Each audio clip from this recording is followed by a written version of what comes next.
I watched a video just this morning, by the way. So I brought this video into Rob this morning. I watched this African-American lady talking about abortion, and it just popped up on my phone. I'm like, what a way she explained an ex-boyfriend of hers she had that was a rich guy, and she explained abortion in a way that's fascinating. Rob, if you can play this clip, I want to get everyone's reaction on this, because is there a part of the government forcing people to need the government so they do what they need them to do to control that voting block? I don't know, but hear her argument here. Go ahead.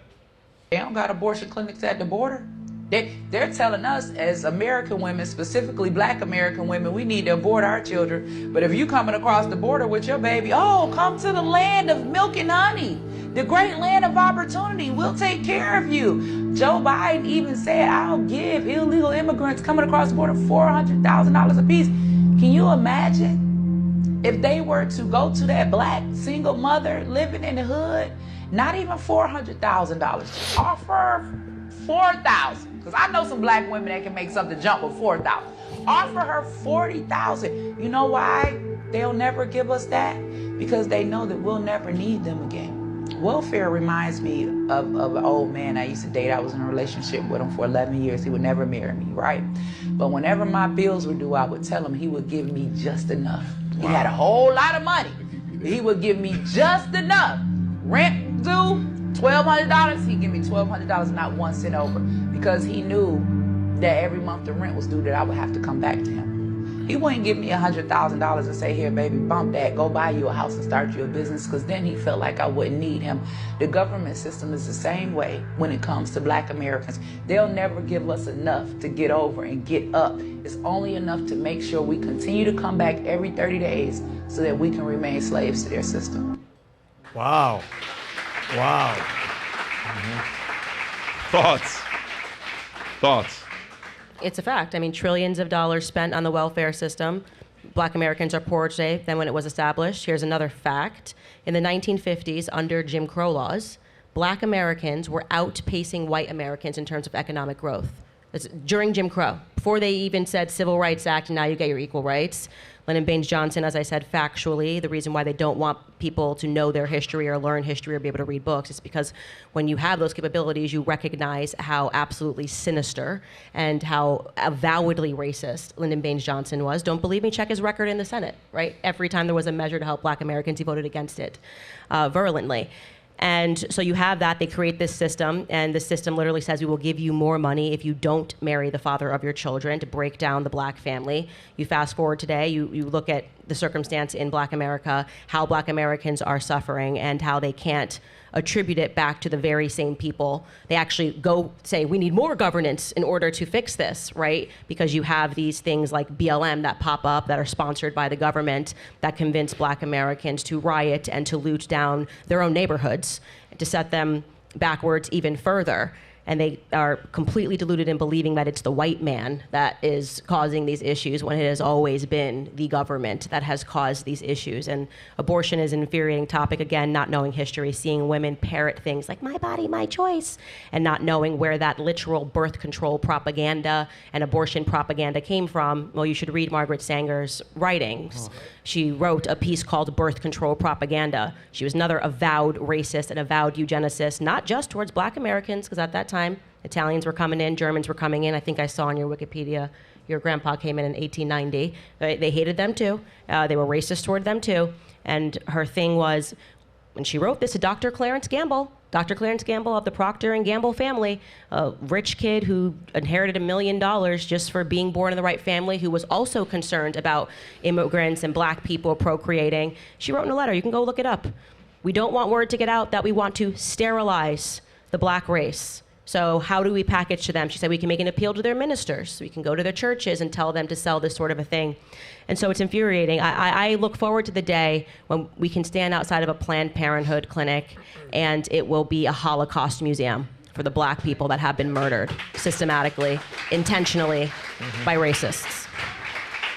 Rob, can you pull up that chart of 1964, what Lyndon Johnson did? If you can zoom in on this a little bit. So this is, it's not showing the top. This is showing the growth of unwed childbearing in the U.S. from 1929 to 2013.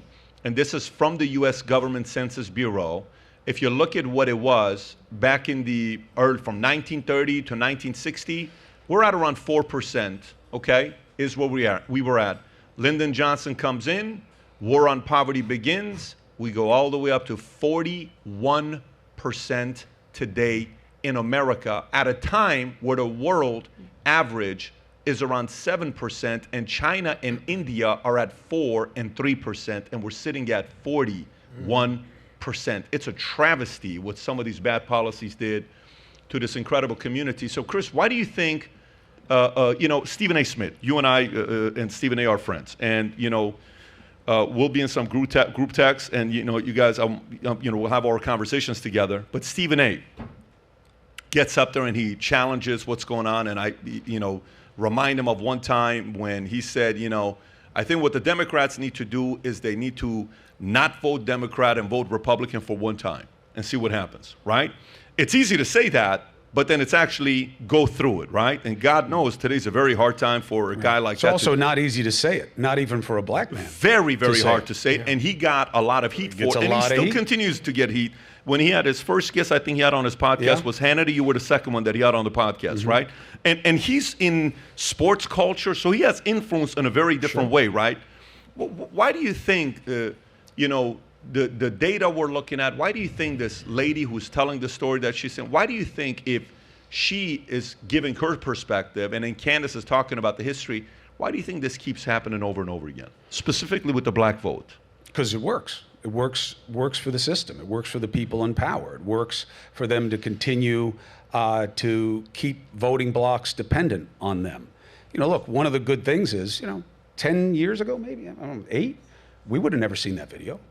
The access of people to be able to tell their stories now and put out information and perspective. I mean, is there risk with it? Yeah, you can get sold things, people can lie and all that, but seem really impressive. But there's an upside also. Look, why did China come up with its social credit system? Because power loves to shape behavior. Power loves to shape behavior. Power loves to create conformity. And that's why it's establishment versus disruption right now in America, because we're dealing with it here as well. I know very few things for sure. I know that the system has failed us of the two-party system. I know it's the root of these problems. I know it is. I also know that we are doing ourselves a massive disservice by getting away from conversation. One of the reasons that this matters to me and that I am happy to be here with Candace and with Patrick and with the home team fellas and with you guys, we are killing ourselves by denying ourselves conversation. Stephen A. Smith getting beat up as a black man for saying things that aren't popular on the left, first of all, is just nuts. Right? I mean, the guy can't say what he wants to say about people like him without getting beat up by a bunch of white people who all of a sudden are going to say that they're covering the mantle. And now I say this, I sit here next to her, and now all of a sudden people are going to make a big list of assumptions about everything that I'm about. Shame on you. I think that we're killing ourselves with this. Part of the answer has to be what you've been trying to do so much, Pat. And it's why I wanted to get to know you, and it's why the more I get to know you, the more I love you, is you gotta let people say how they feel. And when it's not making sense to you, you check it. There's nothing wrong with that. We do that in our real lives all the time. But when it comes to politics, all of a sudden, you don't just disagree with me. It's not that you're in favor of voter ID, I'm not in favor of voter ID. And therefore, I am evil and hate Jesus and should go directly to the 5th circle of hell. Who does this benefit? See, you want to talk conspiracy, whatever. Here's mine, okay? One, I believe that there's a conspiracy afoot that keeps tuna from biting my bait because other people catch. I don't catch. I think it's dirty. Second, who is benefiting from this? Who is benefiting from, if Candace and I don't disagree, she's got to be bad. This is a bad person right here. Tucker's favorite word. He doesn't mean it this way, I think. By the way, I'll get beat up for saying that. But he uses the word evil a lot. Whenever he says that he doesn't agree with a position, he'll be like, oh, I don't know why Biden is saying this. He is evil for saying this. That's just his default mechanism. But Tucker yet sat down with me. I don't know if you heard, we sat down. Tucker and I have the same lawyer. So when Tucker lost his job, my lawyer said to me, who's a beautiful guy, I won't say his name because then people will hate him for no reason, that he's like, hey, would you call Tucker Carlson and talk to him about how he's processing all this stuff that's going on with him because you went through it? And I was like, no, man, I really don't want to call Tucker Carlson. He chewed on my behind like it was a dog toy for years. And I wound up calling him because why not? You don't want to try to, if you can't help somebody, you don't do it. And I became ashamed of myself that was my reflex because of what I think about the guy's politics, and a little bit because he was kicking my butt gratuitously on a regular basis. But that shouldn't be demonized. Why is my phone literally hot right now from all the comments as word spreads that I'm having a conversation with Tucker Carlson? Why are all these people killing me for sitting down with the guy? Why? Who is that benefiting? Why is it that if Candace comes on my show, there'll be hell to pay? Then the crazier question is, why do I keep doing it? Why? I don't get paid to be controversial. I don't have a following, okay? I don't have it's much easier to pick a side. You want to be a star in the media, pick a side. Pick a side. And if I were you, I would pick the right, because you guys are much more loyal to your side than the left is. Be a star, be telegenic, make good arguments, do a little bit of homework, pick a side. Who's benefiting from that? I really think you got to start asking yourselves that question, because we demonize disagreement. One of the reasons that this has been so cool is that you realize that you may not agree, but it doesn't mean that you hate. And they're making us hate one another. Even in Biden's tone last night, okay? And again, they all took this low bar idea from me, by the way. I'm the one who said it this morning, that you set Biden up for success. Whether or not he has a stroke is the new measure of the American president. That's pathetic. That's pathetic. Tom's right in his analysis of what he didn't deliver last night. But we're going to hear about that all weekend. But why would he? But why would he deliver any of those things? His tone. Why is the left happy about Biden this morning? One, because he didn't have his stroke, right? Yeah. Two, he was aggressive. He's got fight. He was taking it to Trump. What is this, UFC? Is that what we want? Tomorrow. Is that what you want, is to see who's the angriest, who's the meanest? Who does that benefit? Start asking yourself the question of who benefits from keeping you divided, because this is the answer. Not hitting myself in the mic, which I'm sure you enjoy. This is the conversation is the answer. They don't want you to have conversations. And you should ask yourself why. Candace, final thoughts.